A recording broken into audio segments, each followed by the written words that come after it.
Bapa di dalam sorga, kami bersyukur kepadamu atas kasih setia Tuhan, atas janji firman Tuhan yang telah Engkau genapi dan akan tergenapi. Kami bersyukur sebab kami memiliki firman Tuhan, Alkitab, yang berisi janji-janji Allah yang ajaib, yang baik bagi kami, bagi kebutuhan kami. Kami mau membaca firman-Mu, merenungkannya ya Tuhan. Terangilah hati kami, agar kami boleh mengenal dan mengerti firman-Mu. Penuhi kami dengan Roh-Mu yang kudus. Berbicaralah ya Tuhan. Di dalam nama Tuhan Yesus kami berdoa. Haleluya. Amin. Baik, saya salam semuanya. Baik, saudara-saudara dikasih Tuhan, hari ini khotbah saya judulnya Salam Hai Engkau yang Dikaruniai. Ya, nas firman Tuhan per judul ini saya ambil dari kitab Injil Lukas pasal 1 ayat 26 sampai 38, di mana di sana Maria mengatakan malaikat Tuhan berkata kepada Maria. Kita akan baca bersama-sama Lukas pasal 1 ayat 26 sampai 38. Saya bacakan untuk saudara. Dalam bulan yang ke-6, Allah menyuruh malaikat Gabriel pergi ke sebuah kota di Galilea bernama Nazaret kepada seorang perawan yang bertunangan dengan seorang bernama Yusuf dari keluarga Daud. Nama perawan itu Maria. Ketika malaikat itu masuk ke rumah Maria, ia berkata, "Salam hai engkau yang dikaruniai, Tuhan menyertai engkau." Maria terkejut mendengar perkataan itu, lalu bertanya di dalam hatinya, "Apakah arti salam itu?" Kata malaikat itu kepadanya, "Jangan takut hai Maria, sebab engkau beroleh kasih karunia di hadapan Allah. Sesungguhnya engkau akan mengandung dan akan melahirkan seorang anak laki-laki, dan hendaklah engkau menamai dia Yesus. Ia akan menjadi besar dan akan disebut anak Allah yang Maha Tinggi. Dan Tuhan Allah akan mengaruniakan kepadanya tahta Daud bapa leluhurnya, dan ia akan menjadi raja atas kaum keturunan Yakub sampai selama-lamanya, dan kerajaannya tidak akan berkesudahan." Kata Maria kepada malaikat itu, "Bagaimana hal itu mungkin terjadi? Karena aku belum bersuami." Jawab malaikat itu kepadanya, "Roh Kudus akan turun atasmu, dan kuasa Allah yang Maha Tinggi akan menaungi engkau. Sebab itu anak yang kau lahirkan itu akan disebut kudus, anak Allah. Dan sesungguhnya Elisabet sanakmu itu, ia pun sedang mengandung seorang anak laki-laki pada hari tuanya. Dan inilah bulan yang ke-6 bagi dia, yang disebut mandul itu. Sebab bagi Allah tidak ada yang mustahil." Kata Maria, "Sesungguhnya aku ini adalah hamba Tuhan. Jadilah padaku menurut perkataanmu itu." Lalu malaikat itu meninggalkan dia. Amin. Saudara-saudara yang dikasihi Tuhan, kalau kita membaca ini adalah sebuah kunjungan dari sorga. Ya, di dalam ayat 29 dikatakan, "Salam hai engkau yang dikaruniai, Tuhan menyertai engkau." Seorang malaikat Tuhan datang kepada Maria yang sudah bertunangan dengan Yusuf keturunan Daud, dicatat di sana. Ini menjadi suatu catatan-catatan penting, bukan sekedar tulisan-tulisan.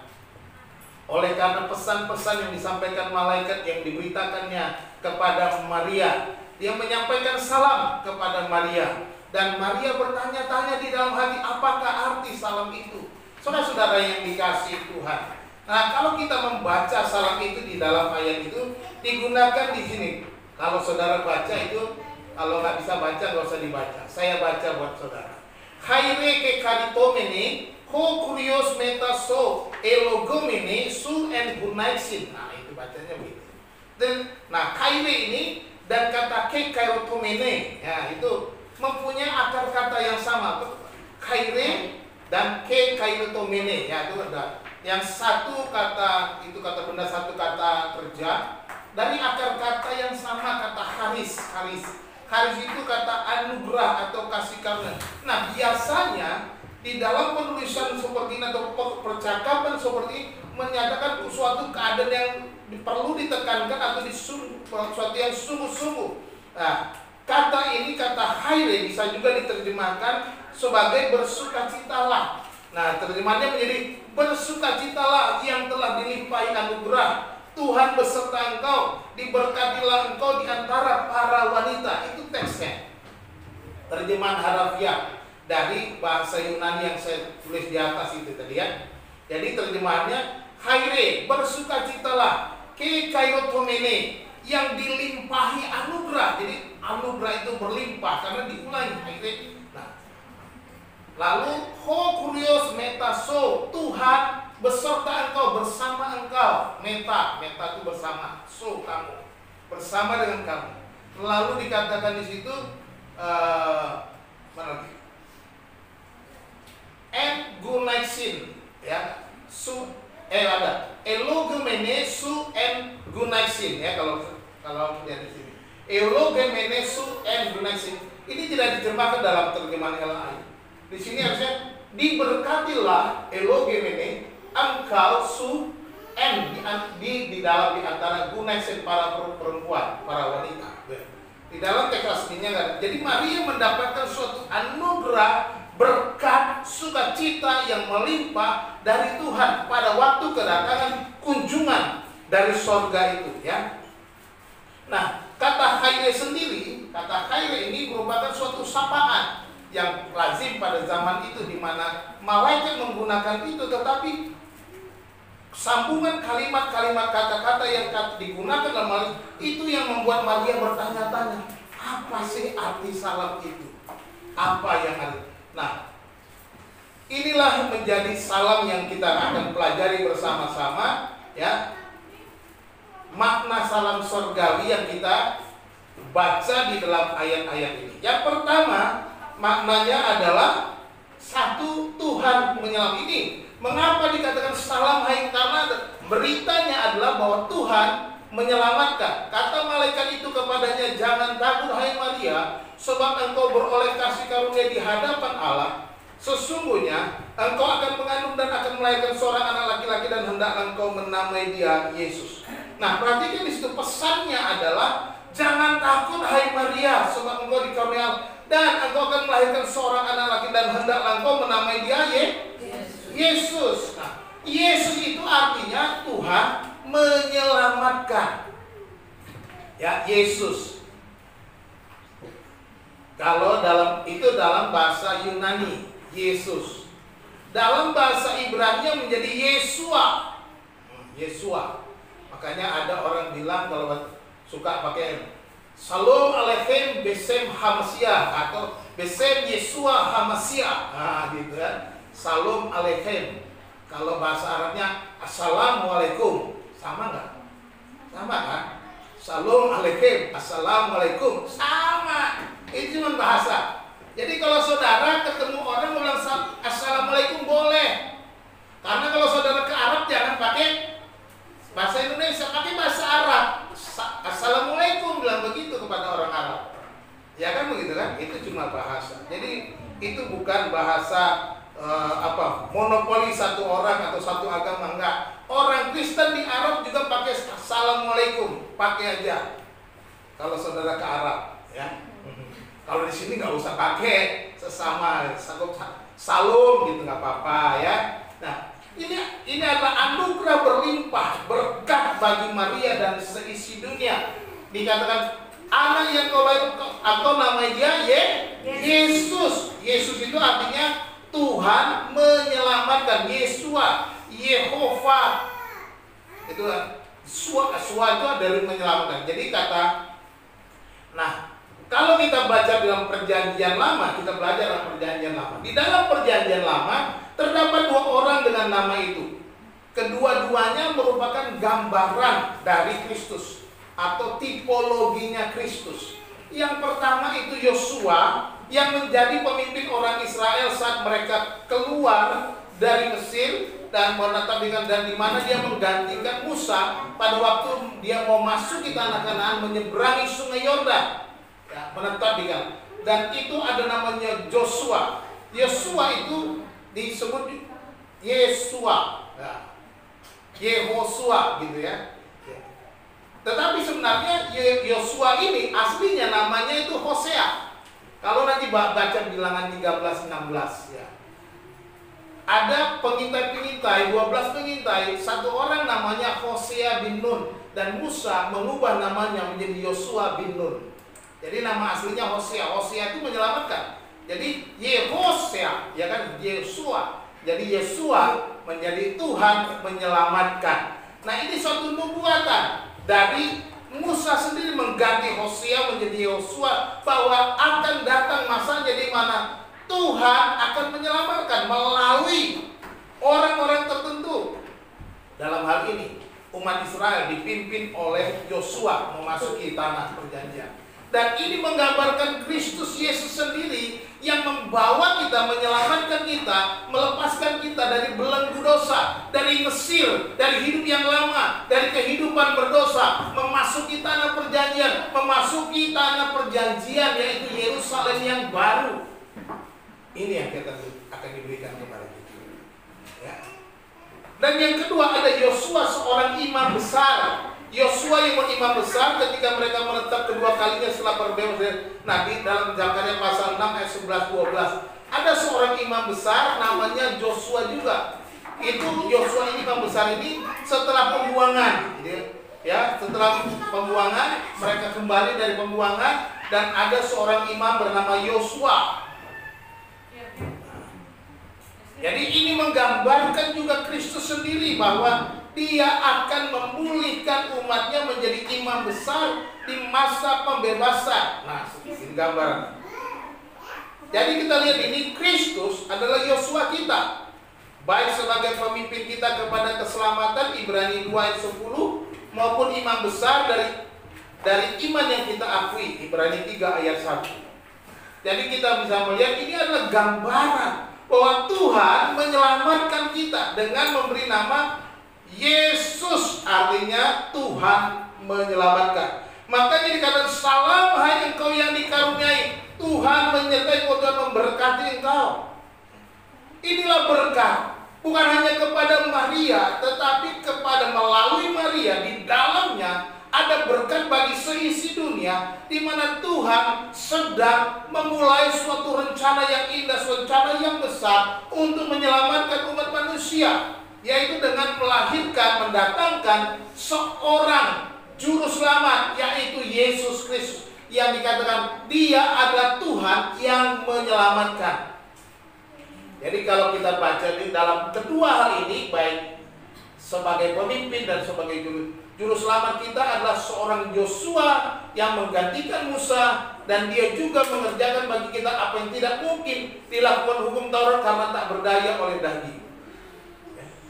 Imam besar, kita lihat tugas-tugasnya adalah minta pengampunan. Orang-orang Israel kalau mau datang untuk pengampunan, mereka harus mempersembahkan kepada imam besar. Mereka harus membawa korban-korban bakaran dan dipersembahkan seorang imam besar. Dan sekarang Yesus Kristus sudah mempersembahkan dirinya sebagai imam besar agung untuk keselamatan kita. Apa yang tidak mampu dilakukan hukum Taurat sudah digenapi dalam Yesus Kristus, dan kita menerimanya dengan iman, bahwa keselamatan yang harus kita lakukan dengan hukum Taurat, yang tidak bisa kita lakukan secara sempurna, kita tidak perlu lagi, kita hanya beriman kepada Yesus, hidup di dalam Yesus, dan kita boleh diampuni dan dilepaskan, dan kita mendapatkan kemerdekaan penuh dari kutuk hukum Taurat. Amin. Ini yang dilakukan. Jadi ini suatu hal yang luar biasa. Maka dikatakan ini adalah berkat yang besar. Bersukacitalah, berbahagialah, bergembiralah. Haile. Jadi kita dinyatakan bahwa Tuhan menyelamatkan. Jadi ketika kita mendengar nama Yesus, bukan sekedar nama biasa. Jangan sampai nama itu menjadi nama yang tidak punya makna. Ingatlah ketika engkau menyebut, memanggil nama Yesus, engkau sedang mengakui bahwa Tuhanlah yang menyelamatkan engkau. Amin. Tuhanlah yang menjadi juru selamat kita. Ini anugerah yang berlimpah yang diberikan kepada kita. Inilah makna salam itu, bahwa yang akan lahir ini adalah juru selamat, adalah Tuhan sendiri. Itu sebabnya pesan dari sorga itu memberikan sukacita, anugerah yang berlimpah. Di dalam firman Tuhan, Kisah Rasul pasal 4 ayat 12, satu orang membaca. Kisah Rasul pasal 4 ayat 12, Rasul Petrus berkata kepada mahkamah agama. Di sana dikatakan apa? Kisah Rasul pasal 4 ayat 12, silahkan satu orang baca. Dan keselamatan tidak ada di dalam siapapun. Dan keselamatan tidak ada di dalam siapapun juga. Selain di dalam Dia. Siapa dia? Tuhan Yesus. Yesus Kristus. Terus? Sebab di bawah kolong langit ini tidak ada nama lain yang diberikan kepada manusia yang olehnya kita dapat diselamatkan. Haleluya. Sebab, catat baik-baik, di bawah kolong langit ini tidak ada nama lain selain nama siapa? Nama Yesus. Nama Yesus, menara yang kuat. Nama Yesus, kota benteng yang teguh. Tidak ada nama lain yang olehnya kita dapat diselamatkan. Haleluya. Ini Petrus katakan dengan tegas di hadapan para mahkamah agama, tidak ada nama lain selain daripada nama di bawah kolong langit ini. Hanya ada satu nama. Hanya ada satu nama, yaitu Yesus. Tuhan menyelamatkan, tidak ada yang lain. Inilah salam yang penuh makna itu. Yang kedua, salam yang penuh makna itu karena Raja yang kekal akan lahir. Wow, dia Raja tetapi kekal. Raja yang kekal datang menjadi manusia, menjadi Raja. Ya, ayat 32-33 bilang begini, ia akan menjadi besar dan akan disebut anak Allah yang maha tinggi, dan Tuhan Allah akan mengaruniakan kepadanya tahta Daud. Itu sebabnya dicatat di sana tadi di awal, seorang malaikat Tuhan datang kepada Maria yang bertunangan dengan Yusuf keturunan Daud. Ya, itu Matius mencatatnya dengan baik. Karena pesannya di sini, malaikat berkata, dan Tuhan Allah akan melakukan kepadanya tahta Daud bapa leluhurnya, dan ia akan menjadi raja atas kaum keturunan Yakub sampai selama-lamanya, dan kerajaannya tidak akan berkesudahan. Kerajaannya kekal. Haleluya. Bukankah ini sukacita yang besar? Karena raja yang kekal itu lahir. Sukacita kedua adalah kelahiran seorang raja di atas tahta Daud yang mewarisi kerajaan Daud, yang kerajaannya tidak akan berkesudahan. Haleluya.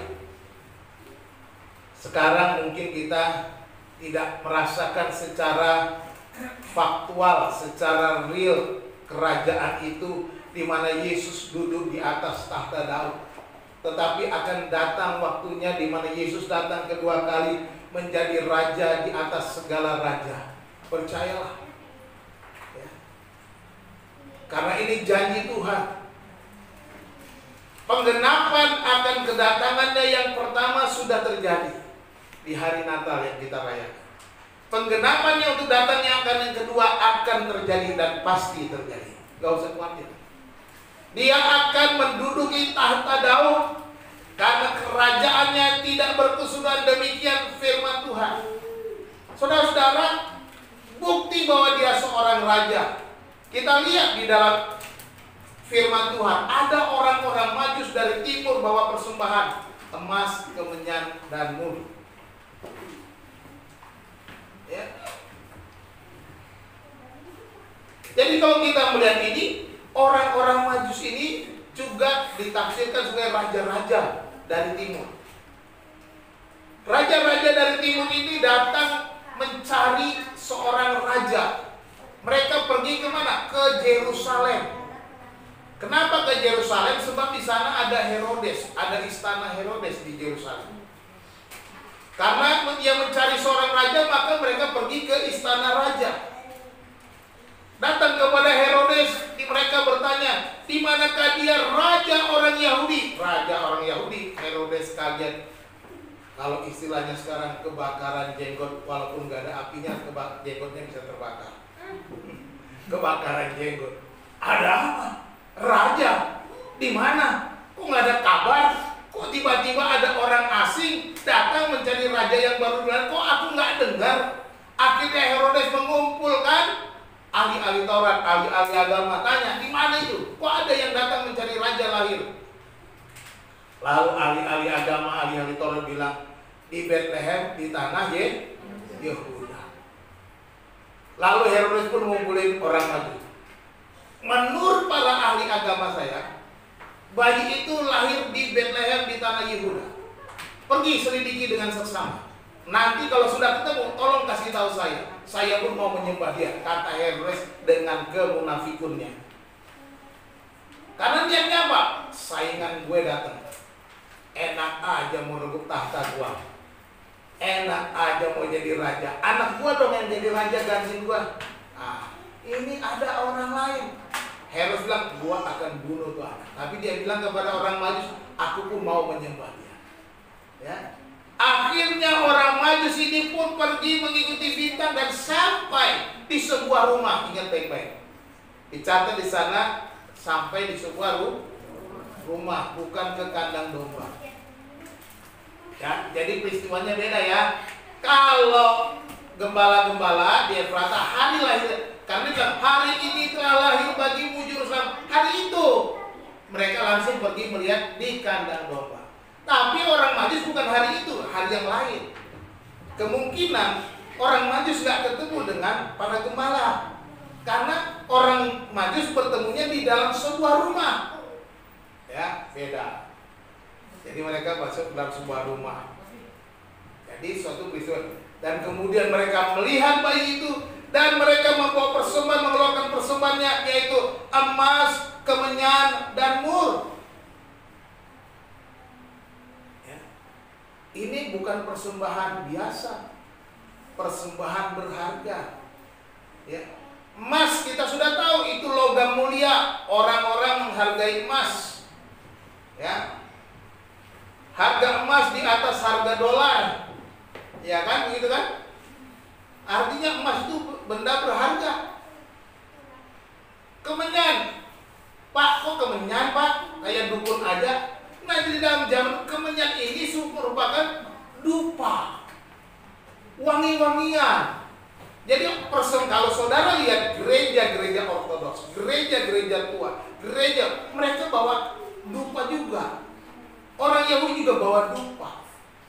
Kemenyannya dibakar itu bawa itu untuk penyembahan. Menyembah, kalau penyembahan. Ini harganya juga mahal. Bukan sembarangan.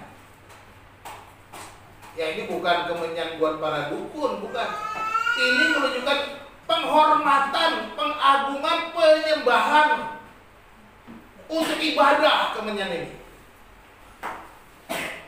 Lalu mur. Mur itu bukan mur bau, bukan temannya si bau. Mur ini adalah wangian, parfum, minyak wangi. Saudara tahu waktu Yesus diurapi dengan minyak wangi, narwastu, yang harganya 300 dinar katanya.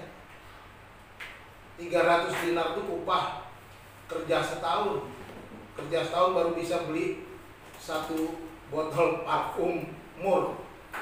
Ya. Wangi sekali. Tetapi ini bukan hanya sekedar wangi-wangi tapi mahalnya, ini juga dipakai untuk merempah-rempahi mayat. Waktu Yesus mati dikasih mur, disiram supaya awet. Jadi nggak sembarangan, mahalnya minta.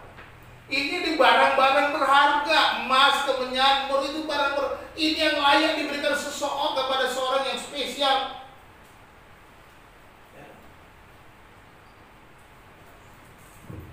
Jadi kita melihat di sini pembuktian dari perkataan malaikat ini dibuktikan dari kedatangan raja-raja dari timur itu, memberikan penghormatan tertinggi kepada bayi yang lahir di rumah biasa di Bethlehem, bukan di istana.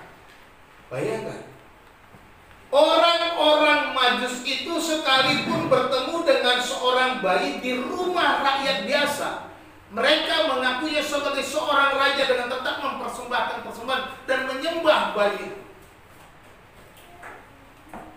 Kalau mereka tidak mengakui dia seorang raja, orang Majus itu bilang, lah salah alamat ini, alamat palsu ini, kata si Ayu Ting Ting. Salah alamat kita ini, masa rajanya lahir di rumah biasa, anak Nggak mungkin. Tetapi kita lihat bahwa mereka tidak berkata begitu, tapi ketika melihat anak itu, mereka membuka tempat persembahannya dan mempersembahkan persembahan dan menyembah Dia. Haleluya. Ini membuktikan bahwa Yesus ini adalah benar-benar Raja yang kekal, sekalipun lahir bukan di istana, bukan di kerajaan, bukan di bidan khusus, bukan di rumah sakit yang mewah, tetapi di rumah biasa mereka tinggal. Orang-orang Majus, raja-raja dari timur itu mengakuinya sebagai, dan ini sebagai pembuktian Yesus adalah Raja, dan Dia akan mewarisi tahta yang kekal, tahta Daud itu. Kalau kita lihat di dalam Yesaya pasal 9 ayat 6 dikatakan, besar kekuasaannya dan damai sejahtera tidak akan berkesudahan di atas tahta Daud dan di dalam kerajaannya, karena Ia mendasarkan dan mengokohkannya dengan keadilan dan kebenaran dari sekarang sampai selama-lamanya. Kecemburuan Tuhan semesta alam akan melakukan hal ini. Ya, inilah yang terjadi. Dan kita percaya Dia akan datang kedua kali untuk memerintah sebagai Raja di atas segala raja. Inilah makna salam itu. Salam yang penuh dengan makna, syarat dengan makna yang dalam, sebab Dia adalah Tuhan yang menyelamatkan. Dia adalah Raja yang akan menjadi Raja yang kekal selama-lamanya, mewarisi tahta Daud bapak leluhurnya. Yang ketiga, salam itu adalah menyatakan kelahiran seorang anak Allah. Loh, ada orang yang menghina, kalau Allah melahirkan punya anak, siapa bidannya? Ada yang menghina begitu, nggak apa-apa. Allah lahir tak perlu bidan. Pusing amat dengan bidannya,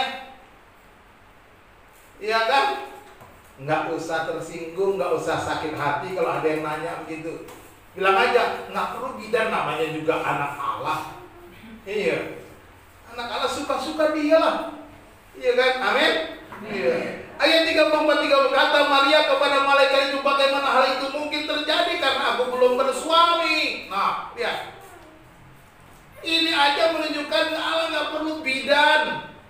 Bagaimana hal itu mungkin, aku belum bersuami. Karena dikatakan di atas, dia baru bertunangan dengan Yusuf. Kalau orang Yahudi namanya bertunangan itu sudah terikat.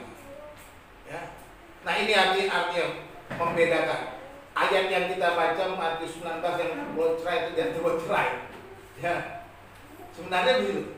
Yang boleh cerai itu adalah pada saat bertunangan. Sudah tunangan, cerai. Nah itu Yusuf kan punya niat untuk menceraikan secara diam-diam, dicerai. Tapi kalau sudah satu nggak boleh diceraikan lagi. Ya, itu gambaran dikatakan sana. Ya. Bagaimana hal itu? Aku belum bersuami, memang belum bersuami, tetapi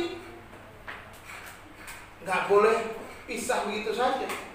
Tunangan itu sudah menjadi. Jawab malaikat itu kepadanya, Roh Kudus akan turun atasmu dan kuasa Allah yang mati akan menaungi engkau. Sebab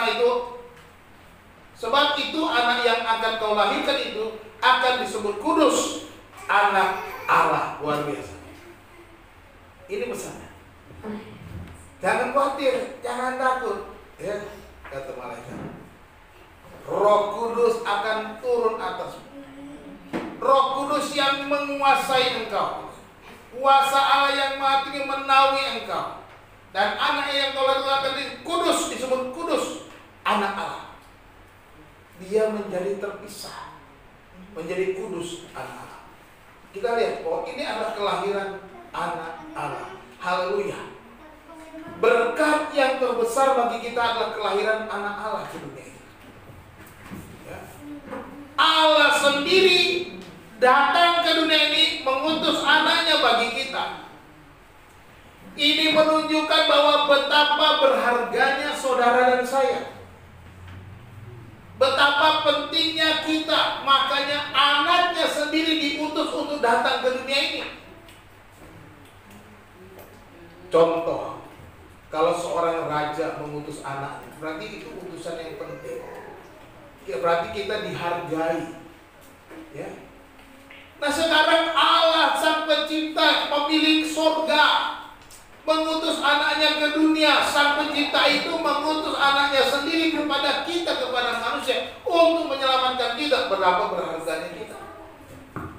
Itu sebabnya Yesus berkata dalam Yohanes 3 ayat 16, karena begitu besar kasih Allah akan dunia ini, sehingga Ia telah mengaruniakan anaknya yang tunggal, supaya setiap orang yang percaya kepadanya tidak binasa, melainkan beroleh hidup yang kekal. Luar biasa. Inilah makna kedatangan anak Allah itu, supaya setiap orang yang percaya kepadanya tidak binasa, melainkan beroleh hidup yang kekal. Ini menunjukkan betapa berharganya kita. Kita yang berdosa, kita yang jahat, kita yang bobrok, kita yang sebenarnya tidak ada apa-apanya, tetapi Allah datang mengutus anaknya supaya kita memperoleh pengampunan, supaya kita memperoleh hidup yang kekal, supaya kita tidak binasa. Disebutkan di sana, should not perish, ya, tidak binasa. Ini mengatakan bahwa betapa berharganya kita. Seperti yang kita suka nyanyi juga ya. Hidupmu berharga bagi Allah, tiada yang tak berkenan di hadapannya. Wow. Refnya bilang apa? Bulu yang terkulai takkan dipatahkannya, Dia akan jadikan indah. Sungguh lebih berharga sumbu yang telah pudar, takkan dipadamkannya, Dia akan jadikan terang untuk kemuliaannya. Betapa berharganya kita. Bulu yang terkulai tidak dipatahkan, sumbu yang pudar tidak dipadamkan. Kitalah dia bulu yang terkulai, sumbu yang hampir pudar itu. Kita dijadikan indah pada waktunya. Dan Dia, anak Allah, itulah yang mengerjakannya. Kelahiran ini bukan oleh karena daging, tetapi oleh karena Roh Kudus.